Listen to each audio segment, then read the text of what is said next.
Okay, hi everybody, it's me, Bungo 922. Wednesday, Stray Dogs time.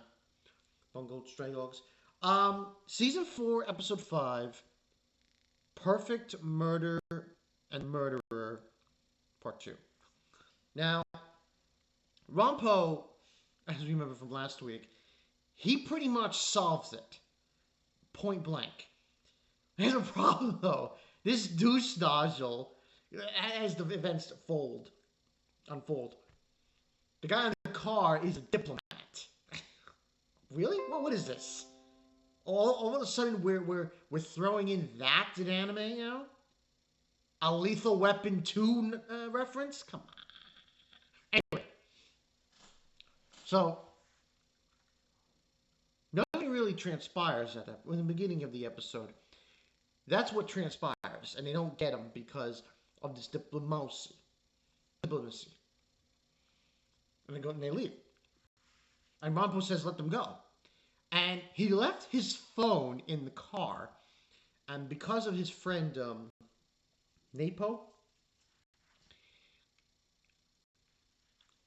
he's able to get Mushishi in this realm, because this guy's gift is basically you're trapped in his novel, you know. But that's what happens, and basically the real truth behind um, the novel of the murderer, murder comes to fruition. And basically, what it is that he didn't kill the author. Um, get this guy's name.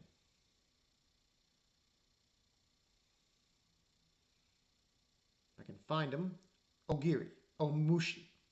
So Mushi didn't kill the author of that manuscript. Well, he did, but it's more complicated.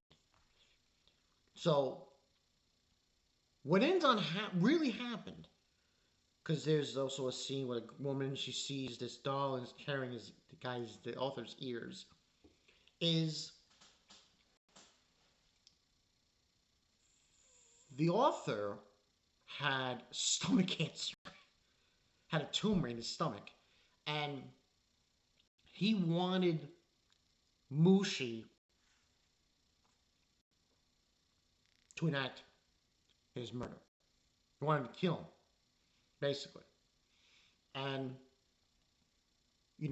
events unfolded in this space that they're in, and Rampo deducted that the only way, because he got this page from the manuscript, and there's like a spot where it's damped and the ink is smudged. And sure enough, what that it was Mushi crying. Go figure. But he deducts everything, and it seems like we now know what the whole story is. Now, because of this, Rampo cracks the case. Creator is not going to be executed. He's not going to be killed. He's not going to get out of prison. All's well. But the episode's not over. Shit hits the fan. Very, very, very, very, very fast. After they arrest him, and there were a lot of other scenes here and there, but that was the gist of what happened. They stop because there's an accident up further on the road. And this guy shows up with white hair in a police uniform. He's got a portal, and out of the portal comes a gun and shoots this guy in the head, one of the cops in the head. And he's dancing and singing. This guy, whose name I didn't get originally, my apologies, is not listening. Okay?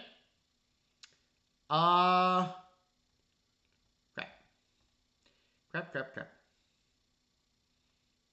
This guy... Yes, he is. Nikolai.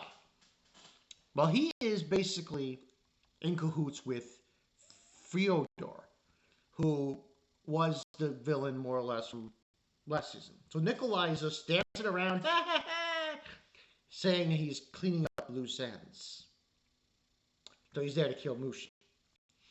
But before he does, Mushi grabs the communicator from the cop's car and explains to Rampo really fast, you're going to get a detective case for the detective agency. Don't take it.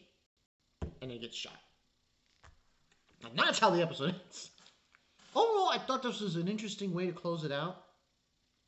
You get the mystery of the murder, and now Koeda, I think that's how you say his name. Is it Koeda? I can't say these names. These names. Kunada. Kunikeda. So Kunikeda is going to get out of jail. But now we have this.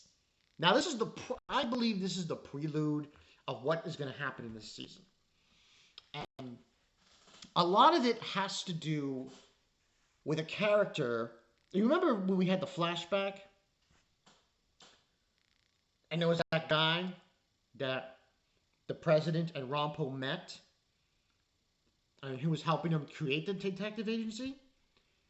Well, apparently, I believe he is the main bad guy. Well, one of them is. This guy's... I think he's the guy who was with the president in the flashback. The crazy-looking mustache. Well, he's not really the main bad guy. He's like part of these hounds that hunt them down. But he's involved. So this is going to go kind of fast because basically what really happened in this episode, we're giving details that now there are these terrorists led by Fyodor, and this guy Nikolai is cleaning up loose ends. So it's kind of interesting in a way. The issue, the resolution gets solved, but now this shit hits the fan. So I definitely give this episode a really high rating. I would probably say 10 out of 10 in my book, because I thought that it really emphasizes solving the case, but then, oh, this happened. So next week's episode is called something Sunday, Bloody Sunday, or something like that along those lines. So, you know, this should be interesting. Further down we go this rabbit hole with Stray Dogs, the more interesting it's going to get. Especially when the detective agency is now on the run, fight these guys, trying to clear their name. It's going to be interesting. But, yeah, that's pretty much all that really happened in the episode. So, really, it's like, we can't escape Rampo. And that's what I noticed. We're on episode 5, and we're still going on Rampo. We haven't seen anyone else. It's been Rampo from episode 1 through to episode 5. But, hey, he's a freaking G, man. He's the best detective. So, you can't go wrong with that. But, we'll see how next week's episode goes. Like I said, 10 out of 10 for this one. I thought it was very interesting how they molded together the explanation of what really happened, who killed the guy, motive, all that jazz. As I said before, I'm done with the first impressions, but like I said, I think I mentioned in the last video, I'm going to try to do a live stream this Friday. I don't know who'll show up. You guys show up and ask questions, but I'm going to try to. Because Friday, it seems I'm getting out early of work, as far as I remember. So, I'll be able to get home early, set up early, and all that jazz. But, yeah, that's pretty much it. It's Bungo 922. Rampo, hopefully we get back to the rest of the group. Okay, Rampo? Not good. I like you, dude, but it's not true. I'll see you guys later. Peace.